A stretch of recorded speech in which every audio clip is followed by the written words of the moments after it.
Shalom bagi saudara sekalian, marilah kita mempersiapkan hati dan pikiran kita untuk menyambut firman Tuhan. Kita berdoa.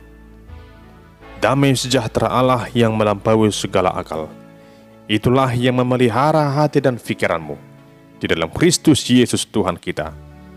Amin. Saudara yang terkasih di dalam nama Tuhan Yesus Kristus, firman Tuhan yang menjadi khotbah di minggu ke-15 setelah Trinitatis pada hari Minggu tanggal 12 September tahun 2021 diambil dari kitab Injil Markus pasal yang ke-8 ayat 31 hingga ayat yang ke-38. Beginilah firman Tuhan. Kemudian mulailah Yesus mengajarkan kepada mereka bahwa anak manusia harus menanggung banyak penderitaan dan ditolak oleh tua-tua, imam-imam kepala, dan ahli-ahli Taurat, lalu dibunuh dan bangkit sesudah 3 hari. Hal ini dikatakannya dengan terus terang, tetapi Petrus menarik Yesus ke samping dan menegur dia. Maka berpalinglah Yesus dan sambil memandang murid-muridnya, ia memarahi Petrus, katanya, "Enyahlah iblis, sebab engkau bukan memikirkan apa yang dipikirkan Allah, melainkan apa yang dipikirkan manusia." Lalu Yesus memanggil orang banyak dan murid-muridnya dan berkata kepada mereka, "Setiap orang yang mau mengikut aku, ia harus menyangkal dirinya, memikul salibnya, dan mengikut aku. Karena siapa yang mau menyelamatkan nyawanya, ia akan kehilangan nyawanya. Tetapi barang siapa kehilangan nyawanya karena aku dan karena Injil, ia akan menyelamatkannya. Apa gunanya seorang memperoleh seluruh dunia, tetapi ia kehilangan nyawanya? Karena apakah yang dapat diberikannya sebagai ganti nyawanya? Sebab barang siapa malu karena aku dan karena perkataanku di tengah-tengah angkatan yang tidak setia dan berdosa ini, Anak manusia pun akan malu karena orang itu apabila ia datang kelak dalam kemuliaan Bapanya diiringi malaikat-malaikat kudus." Demikian pembacaan firman Tuhan. Dan sebagai tema dalam ibadah Minggu tanggal 12 September tahun 2021 adalah hikmat di dalam Yesus. Saudara yang terkasih di dalam nama Tuhan Yesus Kristus, ada begitu banyak hal yang kita harapkan di dalam hidup ini. Selain daripada kesehatan dan kekuatan, damai sejahtera, sukacita, kita juga mengharapkan hikmat dan kebijaksanaan. Hikmat adalah anugerah Allah atas hidup orang percaya, seperti yang diterima oleh Raja Salomo sebagai raja yang paling berhikmat. Hikmat menjadi sesuatu yang sangat mendukung kita dalam menentukan apa yang paling tepat dan apa yang paling terbaik bagi kehidupan kita dan sesama kita. Itulah sebabnya, selain belajar peroleh pengetahuan yang lebih banyak, kita juga selalu minta kiranya Tuhan memberikan kita hikmat. Sesuai dengan tema ibadah minggu kita, hikmat di dalam Yesus, kita akan menelaah dari firman Tuhan saat ini.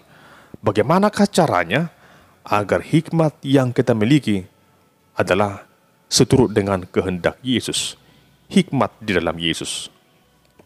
Bapak Ibu Saudara yang terkasih, firman Tuhan saat ini mengisahkan bagaimana Tuhan Yesus yang melanjutkan pengajarannya kepada para murid setelah sebelumnya para murid yang diwakili oleh Simon Petrus menyatakan sebuah pengakuan mereka tentang kesiapaan Yesus, bahwa Yesus adalah Mesias Anak Allah yang telah datang ke dalam dunia ini.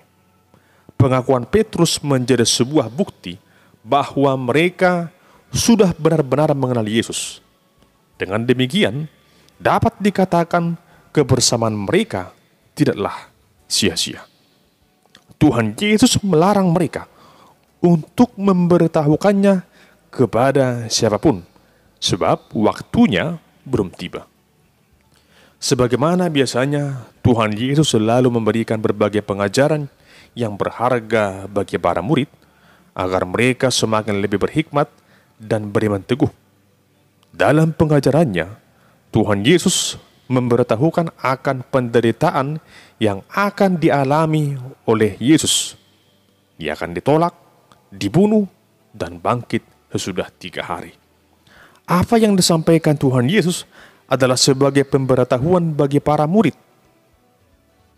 supaya mereka bersiap, tidak terkejut ketika hal itu terjadi. Sebagaimana sebelumnya juga para nabi telah menubuatkan akan jalan penderitaan yang akan ditempuh oleh Sang Mesias.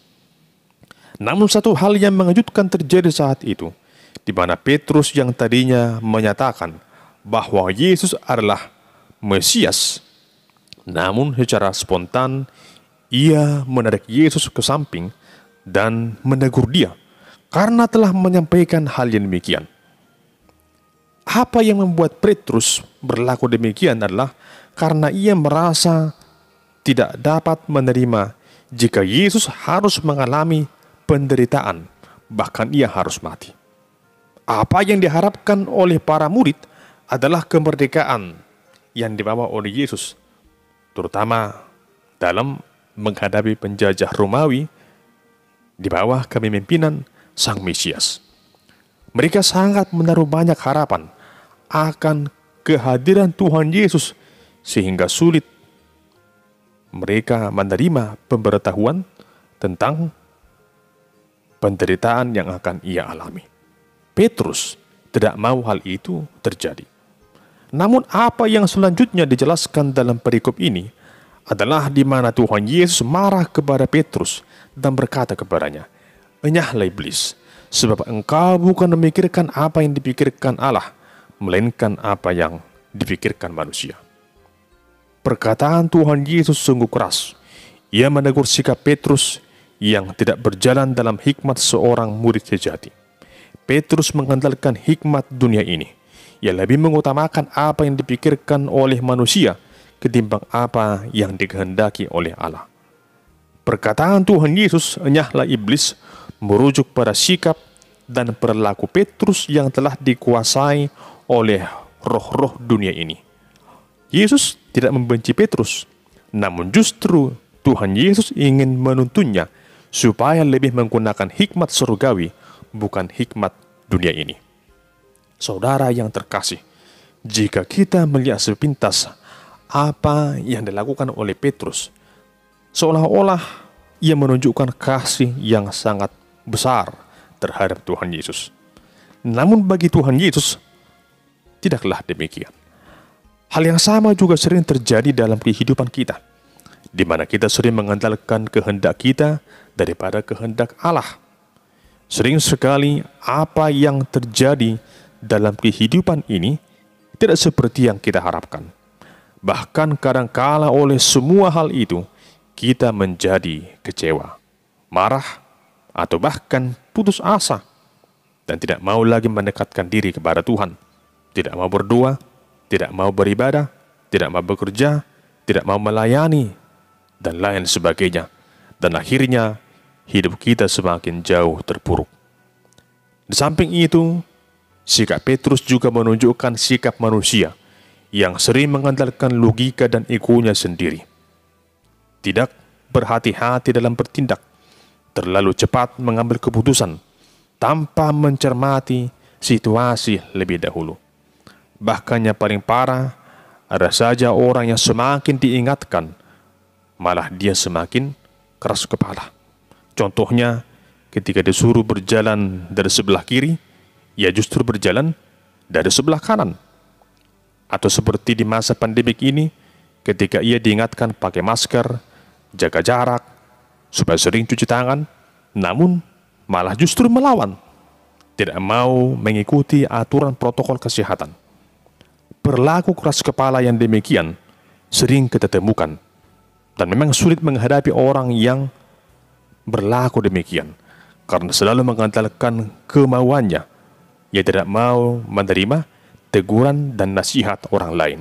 Ia merasa bahwa dialah yang paling benar. Hal yang demikian sangat perlu kita hindari. Janganlah karena sikap kita yang keras kepala, yang egois, yang mengandalkan kemauan sendiri, akhirnya kita dicap sebagai orang yang keras kepala, dan akibatnya kita dibenci oleh banyak orang. Kita perlu menghindari hal yang demikian. Mari kita mengandalkan hikmat surgawi, bukan hikmat duniawi. Saudara yang terkasih, setelah Tuhan Yesus menegur Petrus, maka selanjutnya Tuhan Yesus memanggil orang banyak dan para murid dan menyampaikan apa yang harus mereka lakukan jika ingin mengikut Tuhan Yesus, yaitu setiap orang yang mau mengikut aku, ia harus menyangkal dirinya, memikul salibnya, dan mengikut aku. Apa yang disampaikan Tuhan Yesus hendak menyatakan bahwa mengikut Yesus bukanlah perkara yang mudah, namun juga bukan berarti tidak dapat kita lakukan. Mengikut Tuhan Yesus membutuhkan komitmen yang sungguh-sungguh, harus dengan sepenuh hati. Ia harus bersedia menyangkal dirinya, dalam arti ia harus mengutamakan kehendak Allah di atas segalanya, dan dia harus mau memikul salibnya, yang artinya ia harus siap menderita oleh karena iman percayanya kepada Tuhan Yesus. Apa yang disampaikan Tuhan Yesus juga hendak mengingatkan mereka bahwa bukan hanya Tuhan Yesus yang akan melewati jalan penderitaan, namun setiap orang yang percaya kepadanya juga akan mengalami hal yang sama. Namun, apakah mereka bersedia menghadapinya? Saudara yang terkasih, perkataan Tuhan Yesus ini menjadi teguran bagi kita pada saat ini tentang sebesar apakah kesungguhan kita dalam mengikut Tuhan Yesus. Mari kita merenung dengan lebih sungguh. Benarkah kita ini sungguh-sungguh telah menyerahkan hidup kita sepenuhnya kepada Tuhan Yesus? Menyangkal diri, memikul salib adalah syarat utama mengikut Tuhan Yesus. Apakah kita telah siap untuk melakukan semuanya itu? Sebagai orang Kristen, tentunya kita harus senantiasa berjuang untuk melakukannya. Marilah kita berjuang mengalahkan segala ego kita, mengalahkan segala sikap kedagingan kita yang tidak seturut dengan kehendak Tuhan. Hendaklah kekristenan kita bukanlah kekristenan yang semu, bukan Kristen imitasi atau Kristen warisan belaka, namun jadilah Kristen yang sungguh-sungguh sebagai pengikut Yesus yang sejati, yang siap menyangkal diri dan memikul salib. Jemaat yang dikasihi Kristus, sebagai manusia tentu kita mengharapkan kehidupan yang berbahagia. Bahagia ketika kita sehat dan berkecukupan dalam segala hal. Namun satu hal yang perlu kita renungkan, bahwa kebahagiaan yang sejati hanya berasal dari Yesus. Apalah gunanya kita meraih segala isi dunia ini, namun jiwa kita tidak beroleh keselamatan. Itu semua tidak ada gunanya. Keselamatan hanya ada di dalam Yesus, Sang Juru Selamat dunia ini. Dialah satu-satunya yang mampu menyelamatkan kita dari dosa dan maut. Dan dialah juga yang nantinya datang sebagai hakim pada akhir zaman. Untuk itu di saat ini, ketika Tuhan masih memberikan kesempatan bagi kita untuk hidup di dunia ini, marilah kita menunjukkan kesungguhan kita untuk mengikut Dia. Jangan pernah malu, apalagi menyangkalnya di hadapan semua orang. Tuhan Yesus berkata, "Sebab barang siapa malu karena aku, dan karena perkataanku di tengah-tengah angkatan yang tidak setia dan berdosa ini, Anak Manusia pun akan malu karena orang itu, apabila ia datang kelak dalam kemuliaan Bapanya, diiringi malaikat-malaikat kudus." Saudara yang terkasih, jangan pernah malu menjadi pengikut Kristus. Jangan pernah malu menjadi seorang Kristen yang sejati. Namun jadilah sebagai pengikut Yesus yang sejati sampai selama-lamanya. Saudara yang terkasih, Sejajar dengan teks khotbah minggu ini tentang bagaimana sikap kita dalam mengikut Tuhan Yesus, ada sebuah kisah berikut ini. Di suatu tempat, ada 3 orang pria yang bekerja sebagai buruh. Mereka ditugaskan oleh tuannya untuk menebang pohon, dan mereka harus membawa masing-masing panjangnya 3 meter. Dan masing-masing harus memikul ke tempat yang telah ditentukan oleh tuannya. Lalu mereka bertiga bergegas dan melakukan seperti yang diperintahkan oleh tuannya. Mereka menebang pohon dan membawanya masing-masing dengan panjang 3 meter. Pada awalnya, mereka sangat senang. Namun karena jauhnya perjalanan, akhirnya mereka mulai lelah, lalu beristirahat sejenak. Ketika mereka sedang istirahat, salah seorang di antaranya memberikan usul supaya kayu yang mereka bawa dengan panjang 3 meter itu, mereka potong, supaya dibagi 2 sehingga lebih ringan dibawa. Yang satu dapat dipikul di sebelah kiri, dan yang satu dapat dipikul di sebelah kanan. Namun satu orang di antara mereka tidak setuju dengan pendapat itu. Kemudian ia meneruskan perjalanannya. Tetapi kedua orang di antara mereka sibuk memotong kayunya masing-masing. Setelah itu, mereka melanjutkan perjalanannya dan memikul kayu itu, satu di sebelah kiri, satu di sisi kanannya.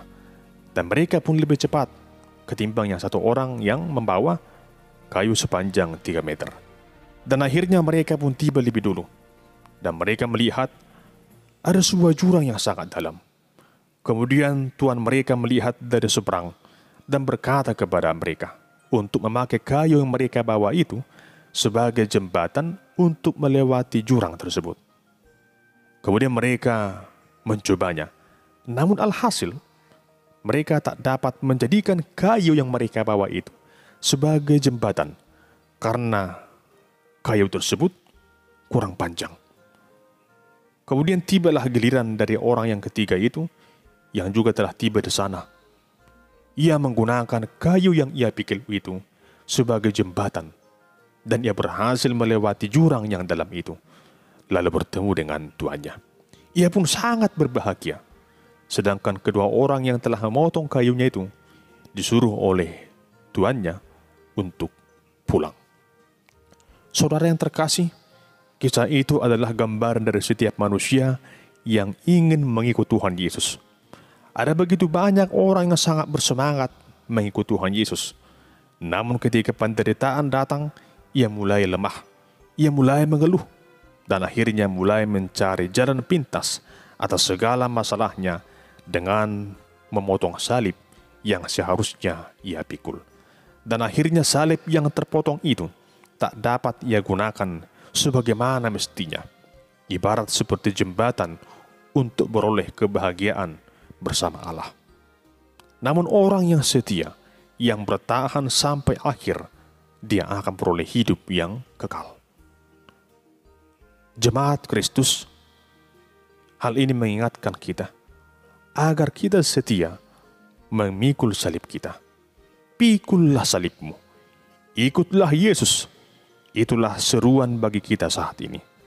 Sekali ikut Tuhan Yesus, maka sampai selamanya engkau harus tetap mengikut Tuhan Yesus. Milikilah komitmen seperti yang diungkapkan dalam syair lagu Kidung Jemaat nomor 375.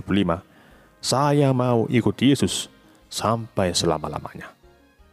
Saudara yang dikasihi Tuhan, dalam mengemban tugas yang diberikan Tuhan Yesus bagi kita, maka mintalah terlebih dahulu hikmat dari Allah, agar ia mengaruniakan hikmat yang sejati, hikmat yang ilahi, untuk tetap setia melakukan apa yang Tuhan kehendaki.